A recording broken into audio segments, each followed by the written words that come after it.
We've all heard these phrases. Well, if you ask me, when I was your age, well, if you want my advice, well, if I were you. And if I'm being honest, I know I've said these very same phrases to people who probably didn't want to hear them either. In this video, I'd like to talk about advice, that free product that comes in unlimited supply, but usually costs more than what you bargained for. Hi, I'm Susan, and welcome to the channel. Now, I do realize the irony here. I am, at this very moment, giving you advice about unwanted or bad advice, which means you're going to have to decide whether to take my advice or not. Also, at the end of today's video, I have a health update on Bailey. For those of you who so kindly inquire about him and always ask to see pictures of him. So you'll want to stick around for that. People give advice for many reasons. I like to think it's because of good intentions that we want to help others avoid the same pain, heartache, mistakes that we've encountered. We may feel that we've been in the same situation, we've been there, and we have information and advice that can help them. Sometimes unsolicited advice is just a way to start a conversation, or it could be a way for friends to form a deeper connection. But truth be told, most of us are not mentors, tutors, advisors, life coaches, counselors, consultants, gurus, coaches, pastors, priests, doctors, lawyers. Unfortunately, not everyone has good intentions when giving advice. And we've all probably received advice from those types of people. Those who believe that giving advice makes them seem wise, competent, powerful, or just like Oprah. Some people do give advice out of their own neediness. Yes, they may have knowledge in a certain area, but their motivations for sharing are all wrong. They're doing it for themselves and not for you. And people may give unsolicited advice as a judgment or a way to try to change your behaviors. And this can definitely feel like more of an insult than an attempt to help. And then there are those people who just love conflict and drama. They just love hearing themselves talk and argue, and they get a feeling of power when they tell someone else what to do. Even good advice can be not so great. And well-meaning advice can definitely miss the mark. Because of a fear of conflict, sometimes friends tell you what they think you want to hear, instead of actually telling you the truth. Some people have never been in your shoes, but they waste no time in telling you how to tie them. And what worked beautifully in 1985 is probably useless today, except for Aquanet. If I'm thinking of in terms of my own experience when giving motherly advice, well, we just want our kids to avoid all the pain and heartache and sadness that we've encountered in our life. But the truth is, this world right now, at the age they are, is entirely different from the world that it was when we were their age. These are different times, and unfortunately, our advice is completely irrelevant. I thought it would be fun to ask Google examples of the worst advice. And according to data and common sense, here's what it came up with. Follow your passion and the money will follow. Fake it till you make it. Never go to bed angry.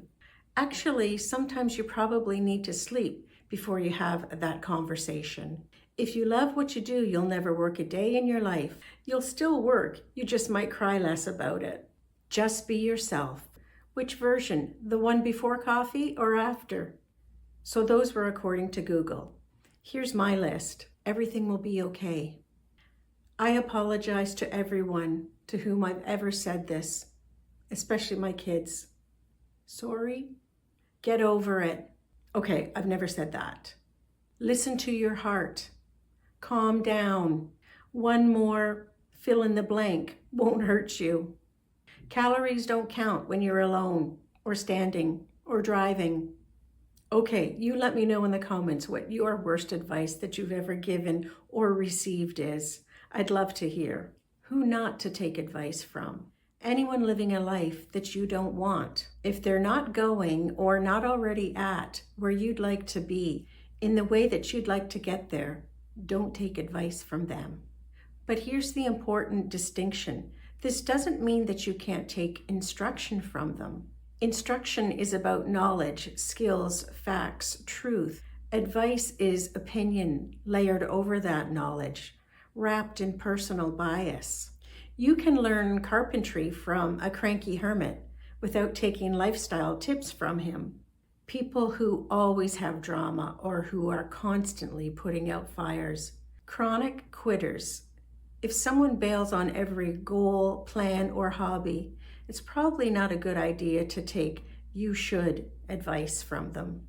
Okay, so there's a list of who we shouldn't take advice from, but who could we take advice from? Older people that you admire, not just older, but older and living the kind of life that you want. Those who have walked the exact same path that you want to walk and are open about the mistakes that they've made along the way.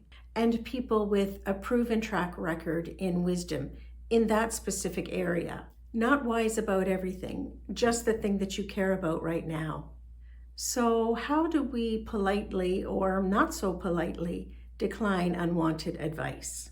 You could say, "I appreciate you trying to help. I value your concern. I'm just feeling overwhelmed. I just wanted someone to listen." Or you could politely decline by saying something like, "And that's an interesting idea, but I'm not sure it's right for me." And if they don't get the hint, then feel free to shift or even end the conversation. Thanks for listening. Let's talk about something else. And if they persist with the unwanted advice, you may have to be more direct. "I've already made my decision," or "I'm not comfortable discussing this anymore," or even "noted." Remember, you don't owe anyone an explanation for not taking their advice. As someone who avoids any type of disagreement, my favorite non-conflict way is something like this. I say something like, "Oh, yeah?" And if they continue on, I say something like, "Huh." And if they continue on, then I pretend to get a text message or a phone call or a severe stomach cramp and run to the bathroom. I'm not suggesting that's the right way, but for me, that's the right way. I think we all have to reacquaint ourselves with listening instead of feeling the need to fix everything. And that's a hard one for us moms. Sometimes people just need a human notepad to dump their thoughts on. I do just want to put something out there. My intention for this channel was never really an advice channel. Although when I think of it, boy, over the last 8 months, I've certainly given a lot of advice. My intention was to share and offer suggestions, and for this to be a place of positivity and optimism. I fear that I've wandered off that path quite a bit, so I'm going to try to stay more true to the name of the channel. But I also realize that in living this life of ours, it's pretty darn hard to be positive all the time, because life can really suck sometimes. I don't know what I'm saying besides I'll try to give less advice and just stick with more encouragement. How's that? So take advice with a grain of salt, or maybe a whole salt shaker, because even right now I'm giving you advice about advice, and it's entirely up to you to say, "Oh yeah? Huh," and click away. Okay, here's the update on Mr. Bailey. A couple of months ago at Bailey's yearly checkup, the doctor noticed that he had some teeth issues. He suggested a severe dental clean and probably some extractions. They asked if I had noticed if he was in any pain while eating, and I really hadn't. But when I mentioned that I found food all around his bowl several times, then they also indicated that that was a sign that he was having mouth pain. Well, a week or so later, he had his dental cleaning and surgery, and much to my dismay, I learned he had 11 teeth extracted, including his top fangs, which, unbeknownst to me, were inflamed and had abscesses. Poor thing. The doctor assured me that cats are masters at hiding any pain. It's one of their survival instincts. But he said that after these extractions, he would now be much happier and more energetic. And except with his frustration with his stitches up until a few days after the surgery, he has recovered fine and is fit as a fiddle. So here's to a lifetime of mushy food. As always, thank you for spending this time with me. I'm so glad that you did. Please like, comment, and subscribe so that I can grow my channel. I so appreciate your time, your support, and everyone in this community. Thank you. Until next time, take care. That's not advice, that's just a suggestion.